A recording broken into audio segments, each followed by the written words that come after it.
Excuse me, there's a lobster in my spare tire as the first race of the chase for the championship at New Hampshire Motor Speedway.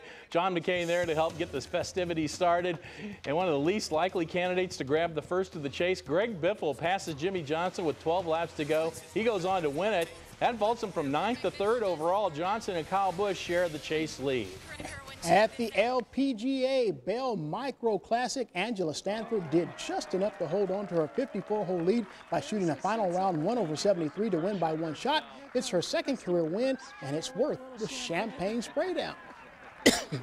All right, the Killer D's are back. We got to stir up Dale. No. Hold on now. I mean, come on, Coop. She just won a championship. Show a little enthusiasm for crying out loud. I had the frog. You had a little call? Okay. Yeah, come All on. right, we'll go with that. Are we going with the frog? Is that what we need to stir things up? No, we're saying that the Cardinals are going to leapfrog the NFC West to the title. That's what we're saying. You know, I'm totally bought into the Cardinal thing, but I'm still going to pose this to you.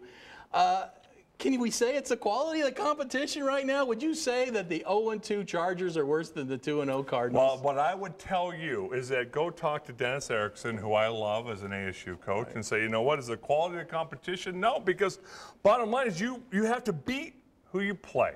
ASU didn't do it.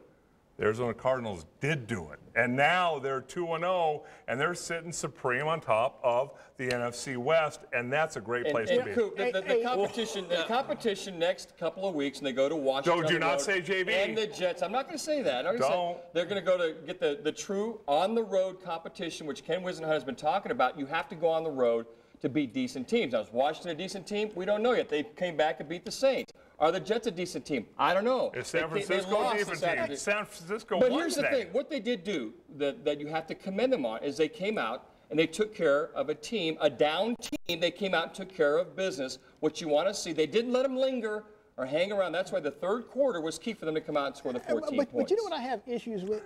Up in camp in Flagstaff, Dale's telling me about an 0-5 start. If the Cardinals are lucky, now he's in here talking about you take care of business. Yes, indeed. Don't sit there. No.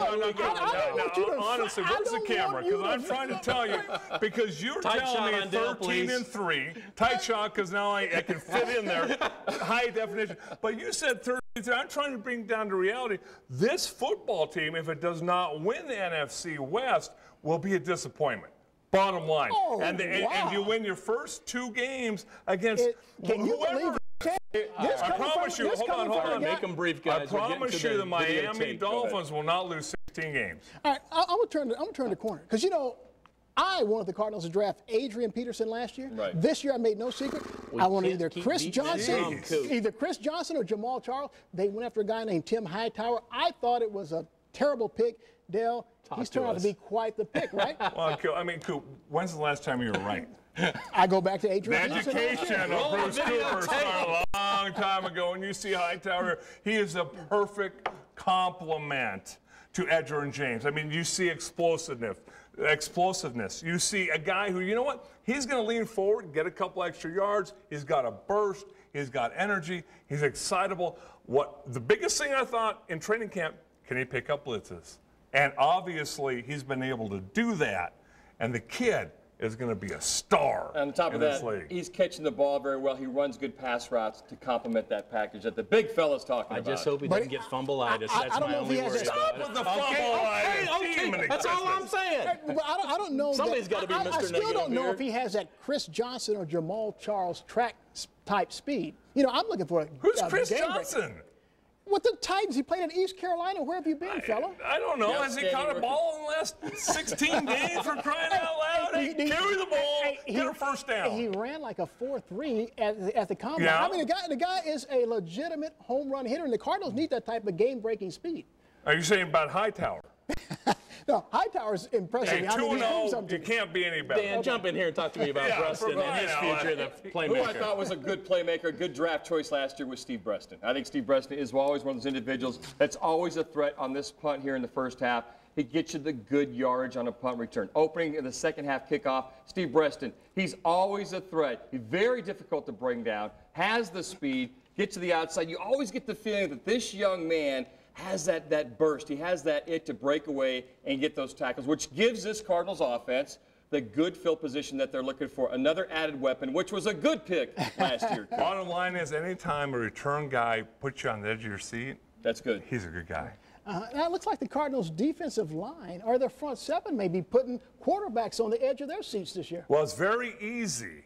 And Clancy Pendergast's done a nice job over the last couple of years, but very easy as a defense to go, you know what, we're up by 20 points, so we can rush the passer, we can do a lot of things. And that's the one thing this defense is not built for, is playing from behind. But when you're ahead, they got so many playmakers. I mean, you see Adrian Wilson, and you see Darnell Dockett, you see Bertrand Berry, and you see, this is what I love.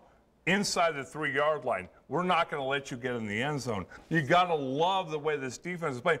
Tenacious, tough, enter a roll. You see that a helmet coming off.